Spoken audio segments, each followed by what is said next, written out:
Piles के patient के लिए एक ऐसा ट्रीटमेंट आया है जो है तो too good to be true, बहुत अमेजिंग है। बिना पैंट उतारे आप कर सकते हो। Modern medicine based angiographic technique है जो लिटरेचर में प्रूवन है, लेकिन हाँ पॉकेट के लिए बहुत ज़्यादा कॉस्टली है। तो आप में से जो हज़ारों लोग लिखने वाले हो सर मिडिल क्लास के लिए तो है ही नहीं, इतने में तो मैं 10 साल पाइल्स झेल लूँगा, तो वो वाली वीडियो स्किप कर सकते हैं, क्योंकि ये थेरेपी का एवरेज कॉस्ट मेरे एक्सपीरियंस में 1,70,000 प्लस जाता है।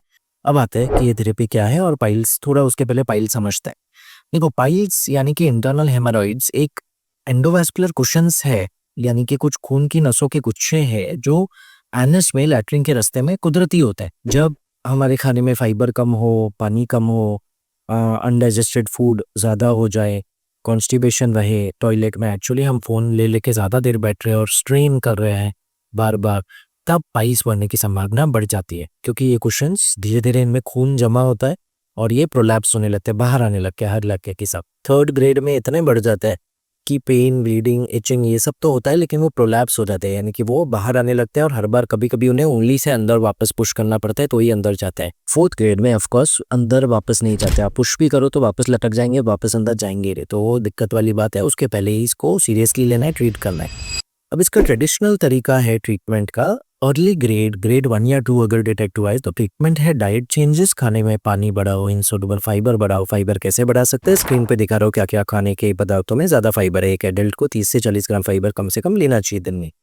इसके अलावा एक्सरसाइज बढ़ाओ, जितना कार्डियो स्ट्रेंथ ट्रेनिंग करोगे एक्चुअली नोटिस करोगे कि बॉबल मूवमेंट बेटर होता है, हेल्थी होगा पाइल्स में। अगर कोई सेकेंडरी मेडिकल कंडीशन है जिसकी वजह से ये हो रहा है तो आपको सिर्फ डॉक्टर से मिलो, वो उसको ट्रीट करेंगे। तो हर बार पाइल्स का ट्रीटमेंट ऑपरेशन या इंटरवेंशन नहीं होता, मैक्सिमम केसेस में इन चीज़ों से फर्क पड़ता है। टाइम बीइंग कुछ एनल क्रीम्स और कुछ दी जाती है, बट उसका लिमिटेड रोल है, मेन रोल है डाइट और लाइफस्टाइल चेंज का। लेकिन अगर ये बढ़ जाए तो यूजुअली सर्जरी बताई जाती है, या तो एंडोस्कोपिक जिसमें रबर बैंड लाइगेशन किया जाता है, पाइल्स के मुंह में जाके जहाँ से वो निकल रहे हैं एक टाइट रबर बैंड डाल दिया जाता है जिससे उसमें खून ना जाए, वो क्लॉट हो जाए और श्रिंक हो जाए। लेकिन कई केसेस में रिकरेंस होता है, उसके बाद रबर बैंड गिर जाता है, पाइल्स रिकर होते रहता है, क्योंकि जो खून की नसों से सप्लाई कर रही है वो तो है ही। तो फिर सर्जरी के लिए जाना पड़ सकता है, जिसमें कई सारी सर्जरीज है, स्टेपल, हेमरोइडेक्टोमी, हेमरोइडेक्टोमी वगैरह वगैरह।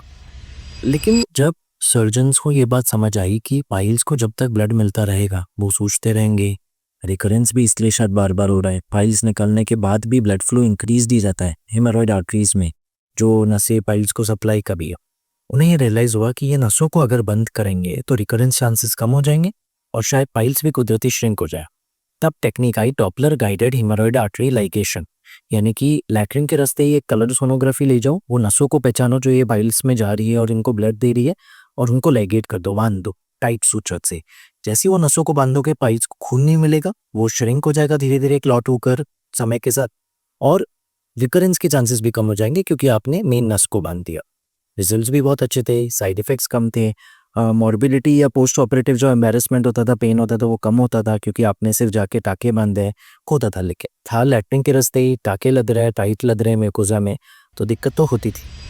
इंटरवेंशन रेडियोलॉजिस्ट जो हमेशा सर्जिकल टेक्निक स्टडी करके फिर चुरा लेते हैं और उसको मिनिमली इन्वेसिव एंजियोग्राफी तरीके से कर देते हैं, nothing wrong about it.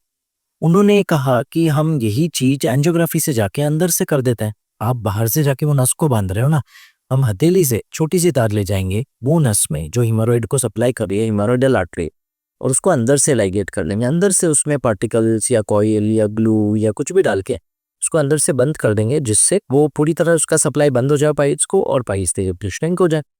And इसका रिजल्ट अमेजिंग था।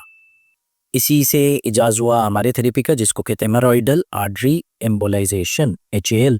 और ये हेमरॉइड एम्बोलाइजेशन से आज हम 92% पेशेंट्स को एक ही सेशन में फुल रिलीफ दे पा रहे हैं बिना बैंड उतारे। ये पूरे सर्जरी में बैंड उतारने की जरूरत नहीं है। हाँ, किसी का ग्रेड 3 ग्रेड 4 पाइल्स है, बहुत बड़ा है, तो वो पेशेंट चाहे तो हम ये करते हुए साथ साथ जल्दी रिलीफ के लिए वो पाइल्स को लेजर कर सकते हैं, जिससे वो तुरंत श्रिंक भी हो जाए और साथ साथ आप ब्लड सप्लाई बंद कर चुके हो तो डबल श्रिंक जाए और रिकरेंस का चांस भी बहुत कम हो जाए।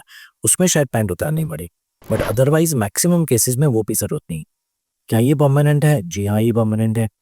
क्या रिकरेंस फिर नहीं होगा? लोकल रिकरेंस के चांसेस बहुत कम है, बट येस बाकी एंडोवास्कुलर क्वेश्चंस भी है जो फिर से यही चीज प्रोड्यूस कर देंगे अगर आपने लाइफस्टाइल नहीं करेक्ट किया तो चाहे आप 5-6 में से कोई सर्जरी, कोई इंटरवेंशन, रबर बैंड लाइगेशन कुछ करा लो, अगर आप डाइट, लाइफस्टाइल, एक्सरसाइज नहीं जगह पे ला रहे हो तो आपको आराम नहीं आएगा, पाइल्स किसी ना किसी रूप में वापस आ सकता है या आता रहेगा। अगर ये थेरेपी इतनी अच्छी है तो इतना कॉस्ट क्यों? वेल इतना कॉस्ट इसलिए है क्योंकि इसमें जो औज़ार है वो बहुत महँगे हैं। जो औज़ार है right from a sheath to a diagnostic catheter, a hydrophilic wire, a micro catheter, a micro wire, particles अगर आप एम्बरॉयड बेस्ट टेक्निक यूज़ करो एंड लास्ट में कॉइल्स कभी-कभी 1 से 6 कॉइल्स तक। ये सब का जो कॉस्ट है यही मिला के अच्छे हॉस्पिटल्स में सिर्फ़ हॉस्पिटल यूनिट कॉस्ट ही 1 लाख प्लस चले जाता है। एमआरपी जानिए तो कॉर्पोरेट हॉस्पिटल्स में जहाँ एमआरपी चार्ज होता है वो और ज़्यादा। इसके बाद ऑफ कोर्स जो बेकर सेटअप का कॉस्ट है, बेसिक कैन्युला और बेसिक मेडिसिन्स का कॉस्ट है, डिस्चार्ज के टाइम पे डिस्चार्ज मेडिसिन्स का कॉस्ट है, ये सब मिला के आपको मेरे ओपिनियन में 1,70,000 से कम में बहुत मुश्किल होगा ये स्क्वीज़ कर पाना। हाँ, कहीं-कहीं NABH authorities approved hardware reuse होता है, यानी कि एक पेशेंट पे यूज़ किया फिर दोबारा यूज़ किया। ये हार्डवेयर बना नहीं है रीयूज़ के लिए लेकिन अलाउ किया जाता है एथिलीन ऑक्साइड गैस से स्टरलाइज़ करके। पर उसके बावजूद कॉस्ट आप एक लिमिट तक कम कर सकते हो और बहुत पेशेंट्स को ये गवारा नहीं होगा कि कॉस्ट कम करने के लिए आप किसी और पेशेंट का रीयूज़ करो, भले वो क्लीन हो, सारे प्रिकॉशंस के साथ हो।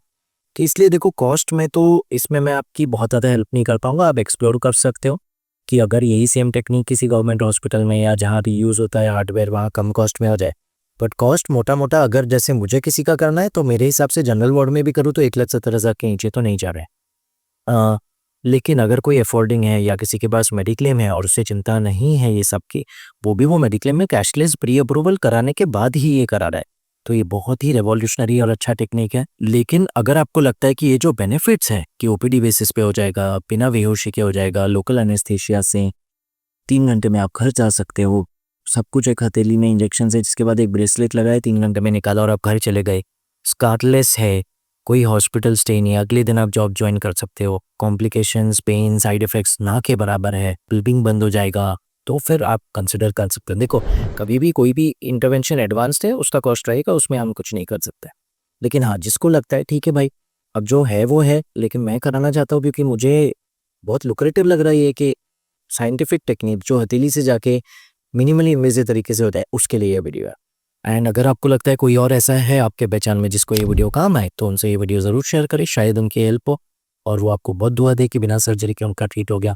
इसी के साथ फिलहाल ये वीडियो एंड कर रहा हूँ, लेकिन आगे इस पे बहुत सारे वीडियोज़ बनाने वाले, केसेस दिखाना, उनका कॉम्प्लिकेशंस अगर है तो क्या करना है, रिकरेंस रेट जो 8% भी है वो क्यों है और कैसे सेकंड सेशन में उसे ओवरकम किया जा सकता है, ये सब पे बात करेंगे। सुरक्षित रहिए, सशक्त रहिए।